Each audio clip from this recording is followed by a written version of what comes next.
Pandemi COVID-19 membuat pemerintah mengalami penurunan pendapatan akibat mati surinya sektor pariwisata.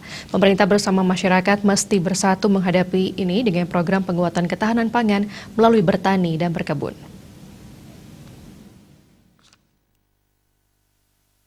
Anggota Komisi 3 DPRD Kabupaten Gianyar Dewo Gede Agung Pastike mengatakan demam berkebun dan bertani saat pandemi COVID-19 setidaknya menggugah masyarakat untuk kembali ke pertanian dan perkebunan. Para pekerja yang dirumahkan dan generasi muda bisa melakoni kegiatan berkebun dan bertani. Berkebun menerapkan konsep ramah lingkungan yang tanpa menggunakan pupuk kimia. Alternatifnya masyarakat bisa menggunakan pupuk kompos. Menurutnya pembangunan di Gianyar selalu mengedepankan perlindungan kearifan lokal dan kelestarian lingkungan.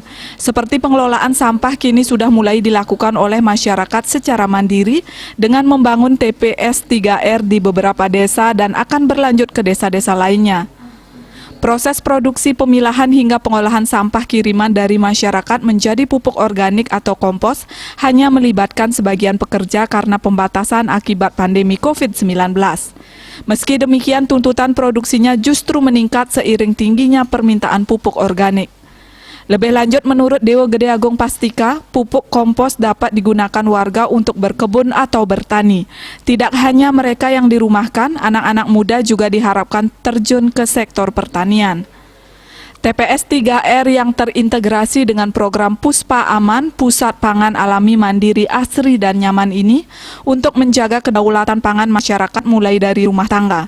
Menanam tanaman yang bermanfaat di lahan pekarangan yang kosong, tanah desa, atau tanah desa adat yang tidak difungsikan. Diingatkannya pemerintah dan masyarakat mesti bersama-sama meningkatkan ketahanan pangan dan kesejahteraan ekonomi keluarga. Ibu-ibu rumah tangga juga bisa memanfaatkan pekarangan rumahnya sehingga ketahanan pangan bisa tetap terjaga dan asupan gizi anggota keluarga tercukupi. Wartawan Bisnis Bali melaporkan.